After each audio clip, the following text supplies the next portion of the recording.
이태원 참사를 맞아서 이 사태를 수습하고 이 대책을 마련해가는 과정에 윤석열 대통령이 그 가장 앞에 서 있었습니다. 조금 전에 그 댓글로 윤석열 대통령과 김건희 여사가 합동 분향소에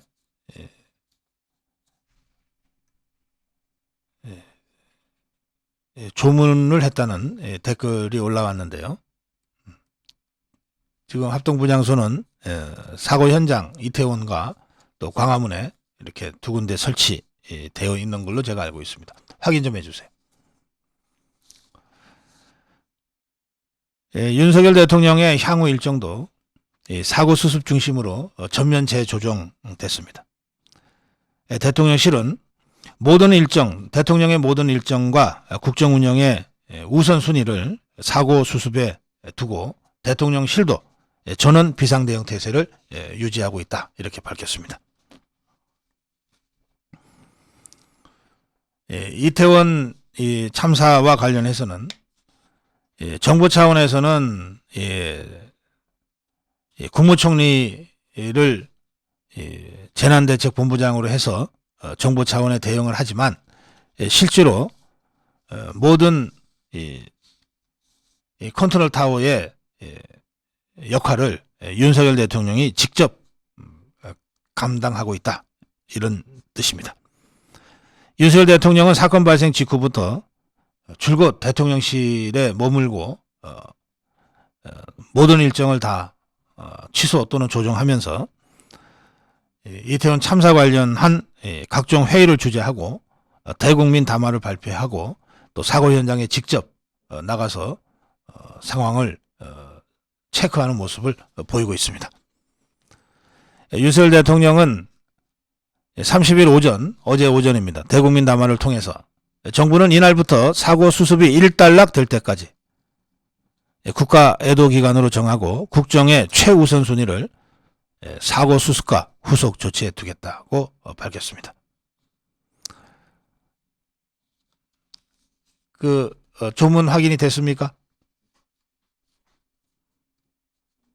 서울광장과 용산, 이태원, 이 두 곳에 지금 합동 분향소가 설치되어 있고, 광화문에 있는 서울광장에 설치된 합동 분향소에 윤석열 대통령 그리고 김건희 여사가 조문을 했습니다.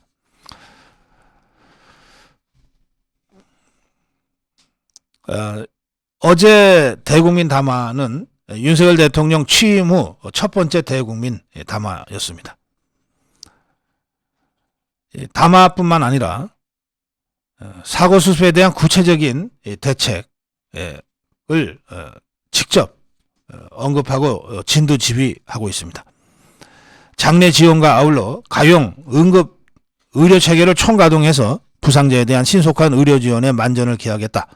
본건 사고의 원인을 철저하게 조사해 향후 동일한 사고가 재발하지 않도록 근본적으로 개선하겠다. 사실은 주간 부처 장관이나 재난대책본부에서 해도 될 일이나 사태의 엄중함을 생각해서 윤석열 대통령이 직접 이런 디테일한 대책까지 챙기고 있는 것 같습니다.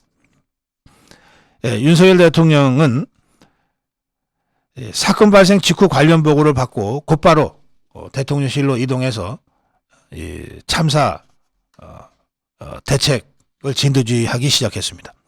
사건 발생 1시간이 채 되지 않은 시간에 대통령실이 움직이기 시작했습니다. 대통령이 직접 대통령실 위기관리센터로 나와서 긴급 상황 점검 회의를 주재함으로써 대책 지휘를 시작한 겁니다. 윤석열 대통령은 상황 점검 회의를 마치고 새벽 2시 30분쯤에는 대통령실에서 광화문에 있는 정부 서울 종합청사로 이동해서 중앙재난안전대책본부 회의를 주재했습니다. 대통령실 고위 관계자는 윤석열 대통령이 어제 사고가 발생한 이후 지금까지 실시간으로 보고를 받고 실시간으로 지시를 내리고 있다. 이렇게 설명했습니다. 어제 오전에 대국민 담화를 발표한 후 직접 사고 현장을 찾았고, 그리고 나서 바로 정부 서울청사로 이동해서 사고수습본부 회의를 주재했습니다.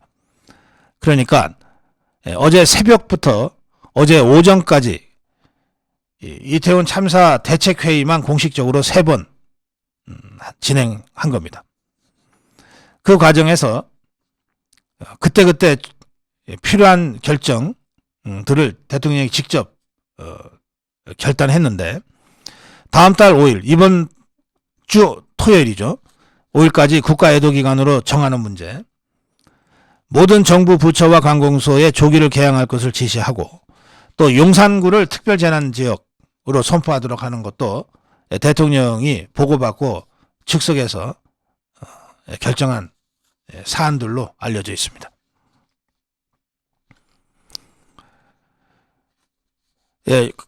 윤석열 대통령은 계속 대통령실에 머물면서 이 상황을 진두지휘하고 있고, 필요할 때 광화문에 있는 정부 서울청사에 가서 회의를 주재하고 다시 대통령실로 오고, 또 사고 현장을 갔다가 다시 대통령실로 오고, 이런 식으로 모든 일정을 다 조정하고 있는데요. 이 대통령실에서 그냥 책상만 지키고 있는 게 아니라 수시로 관련 수석들을 불러서 작은 회의들을 계속하면서 참사 대책을 점검하고 있다고 합니다. 그리고 전화 또는 대면 보고를 통해서 중대본 관계자들로부터도 보고를 받고 상황을 점검하고 있다고 합니다. 대통령이 이렇게 움직이니까 대통령실도 24시간 대응체제로 전환되지 않을 수 없습니다. 대통령실 참모들 24시간 비상대응체제로 전환해 근무하고 있고, 대부분의 대통령실 직원들이 어제 일요일이지만 전원 출석한 상태에서 근무했다고 합니다. 저희가 어제 밤 9시부터 11시까지 긴급 애도 방송을 했는데, 그 늦은 시간, 일요일 늦은 시간에 저희 고성호 TV를 대통령실의 실무 관계자들도 지켜봤다고 저희들이 알고 있습니다. 모든 방송과 언론들을 모니터링하고 있을 것이고요. 그리고 주요 유튜브들도 지금 모니터링하고 있는 것으로 알고 있습니다. 주요 커뮤니티, 자유파 커뮤니티뿐만 아니라 좌파들의 커뮤니티가 어떤 식으로 지금 이 상황을 보고 있고, 또 그중에 정치적으로 왜곡, 오염시키려고 하는 시도는 없는지, 이런 것들까지 지금 주시하고 있을 것이라고 제가 짐작합니다.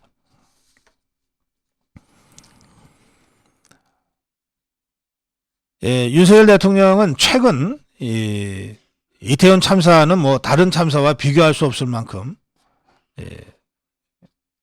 심각한 참사입니다만, 이태원 참사 이전에도 이를테면 충북 괴산군에서 진도 4.1의 지진이 발생했을 때라든지, 또는 그 전전날 경북 봉화군의 아영광산이 지금 매몰돼서 광부 2명이 지금 구조를 기다리고 있거든요.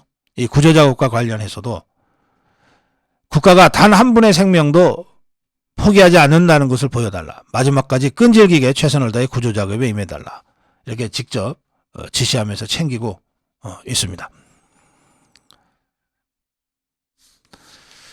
제가 오늘 고성국 칼럼 윤석열 대통령의 현장 리더십에 주목한다는 주제를 설정한 이유는 딱 하나입니다. 국가경영은 시스템에 의해 이루어지는 것이 맞습니다. 대한민국은 100만 명 넘는 공무원들, 잘 훈련된 우수한 공무원들이 대한민국이라는 국가를 시스템에 의해서 움직이고 있습니다. 그런데 딱 한 가지 질문을 제가 드리겠습니다. 시스템을 움직이는 사람은 누군가? 결국 사람입니다. 100만 명의 공무원들이 있어도 이 공무원들이 어느 방향으로 얼마나 긴장감을 갖고 일하게 하느냐라고 하는 것은 행정부의 수반인 대통령의 몫입니다.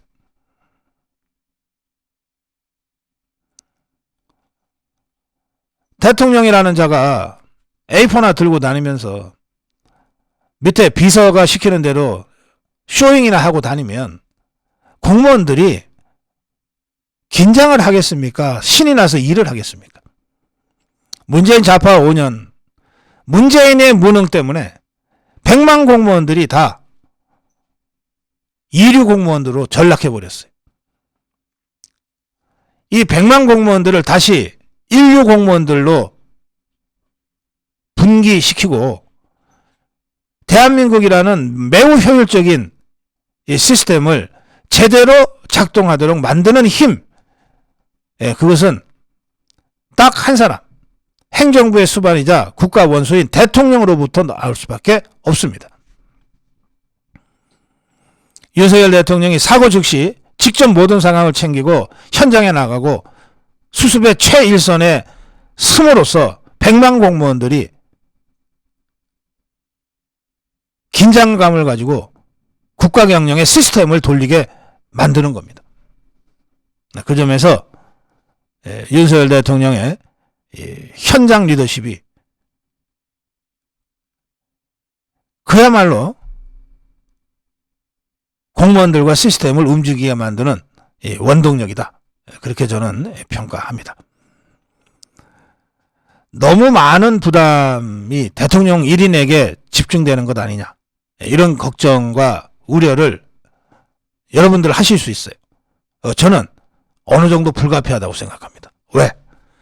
문재인이가 5년 동안 개판 쳐놓은 이 대한민국 시스템을 다시 정상화시키고 되돌리도록 하기 위해서는 어쩔 수 없습니다. 그 역할을 하라고 여러분들이 윤석열 대통령을 뽑아놓은 겁니다. 윤석열 대통령의 현장 리더십에 주목합니다. 그리고 그 리더십이 잠자고 있던, 나태해져 버린, 눈치나 보면서 개인 이익이나 생각했던 이 100만 공무원과 대한민국 시스템을 다시 일깨우는 원동력이 될 것을 기대하고, 또 바로 여러분들의 대통령에 대한 지지가 그 원동력에 더 힘을 더해주는 그런 일이 될 것이다. 그 점을 제가 강조하면서 오늘 고성국 칼럼 마무리하겠습니다.